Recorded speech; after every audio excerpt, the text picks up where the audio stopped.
Bro, I was just like out in this. Why am I so white? I've been like outside and stuff. I've been enjoying the sun. I've been in Europe, and I'm so white. Fit check. I'm just wearing a shirt and shorts.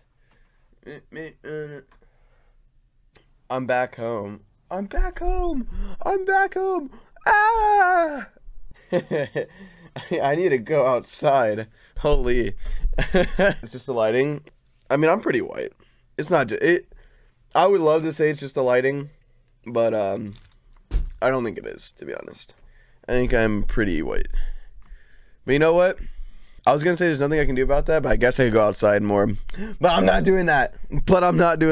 How was London? Dude, London? I actually love London. I'm gonna put that on record. Like, if I ever am not living in the US, it's gonna be in London, I'm pretty sure. I mean, you know what isn't as awesome as London? France, bro. France sucks. I'm sorry. I'm sorry, French people. I'm sorry. France is ass. I'm sorry.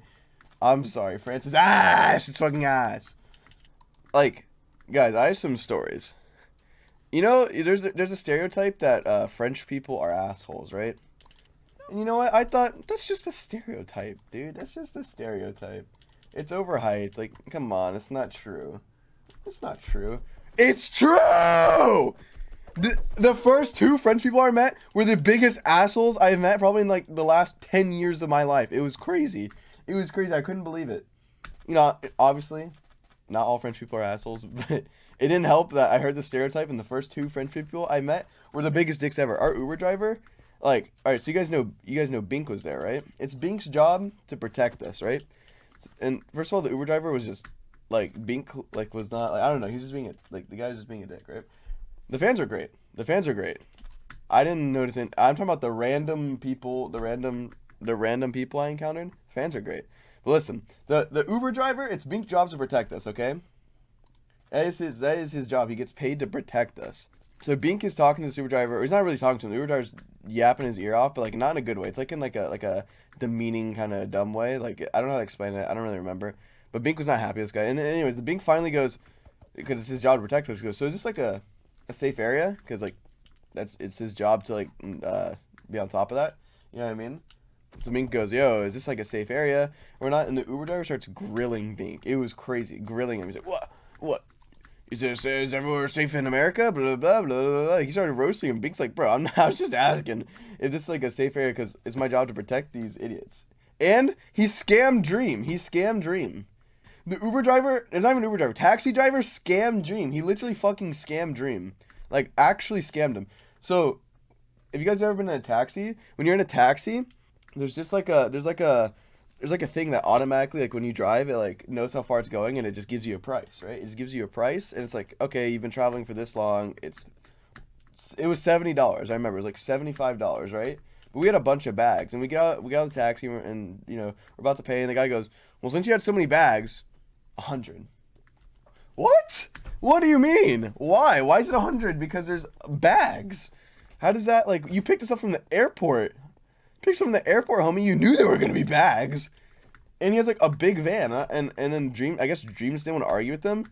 But he only had, like, $120 or $110. So he just gave it to him. The guy scammed fucking Dream. Literally scammed him. I would not have had that. I'd have been like, bro, you can have $70 or you can have nothing. That's it. Call the cops. Fuck you.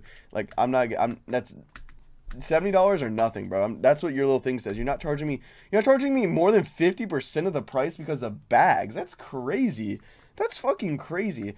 You want to charge an additional, like, $30, or I think you want to charge. I was like, that's crazy, bro. For bags? You picked stuff from the airport. Like, fuck you mean? You knew there were gonna be bags.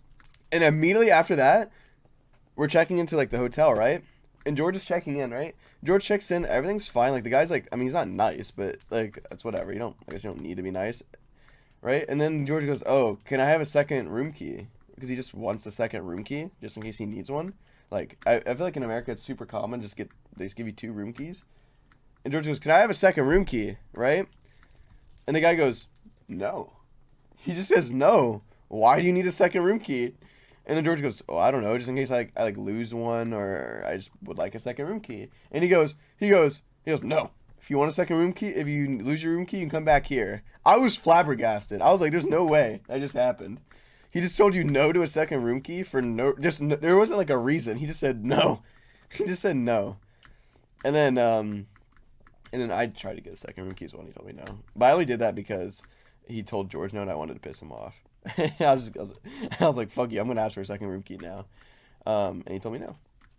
But I couldn't believe it. I was like, what? Since when are you allowed to say no to someone having a second room key to their hotel? Isn't that fucking crazy?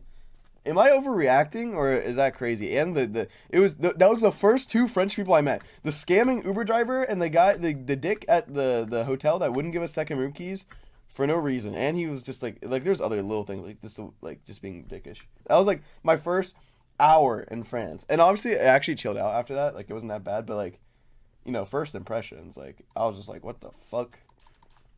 Look, maybe some people from Europe can tell me if that's crazy, because I think that's crazy for like in America, like customer service is like apparently it's like mega important. I remember in Greece it was also like that a little bit. Like they don't care as much about customer service. So I don't know if it's just like a European thing, but if you're a European, let me know if that's crazy. It's a European thing, because I remember in Greece when I was younger, I was trying to practice my Greek. I was like really young, like maybe like 7 or something. And I was trying to order in Greek, and he's told me to order. He's like, "Can you just hurry up?" And I would just stop. I was like, oh, "Okay, I'll order in English." He's like, "Hurry up!" I was like, "Damn." So I think maybe it's just like a European thing. Like they don't really care as much about customer service. Spain story, dude. Spain was awesome. Honestly, I feel like we were kind of like lazy bones in Spain. Like I was just eating food and sleeping, and then I went to La Velada, which is fun. Did a little bit of shopping. Like I was kind of being a lazy bones in Spain. So I don't have any like crazy stories. I'm trying to think of something interesting happened. Oh, I know another dick guy that was a dick in France, actually. I just remember another dickhead in France. We were walking around like the designer district. I was like, oh, dude, we're in France, and like I want to check it out because like shit, like a bunch of like designers made in France. You know what I mean? And I was looking around, and it was like me, 5UP, like a bunch of people, George, Hannah, Sylvie, I think Gio was there. There was a bunch of people. Like we had a big group, and we're in Dior, right? And there was like this like purse that looked really weird, so everyone was like looking at it, and like we were like grabbed it, we're like looking at it, and the guy comes over here, he's like, "Don't fucking touch it." He's like, "Don't touch it. If you want to look at it, you can call someone over to get it." And I was like, bro, like, if I'm gonna buy this shit, I'm gonna touch it. Just like maybe I want to buy it. Maybe I want to buy it. You don't know me. Maybe it was like a marketing tactic, because I just wanted to buy it at that point. I wanted to be like, I'll take 2. Fuck you. I'll take 2 of them.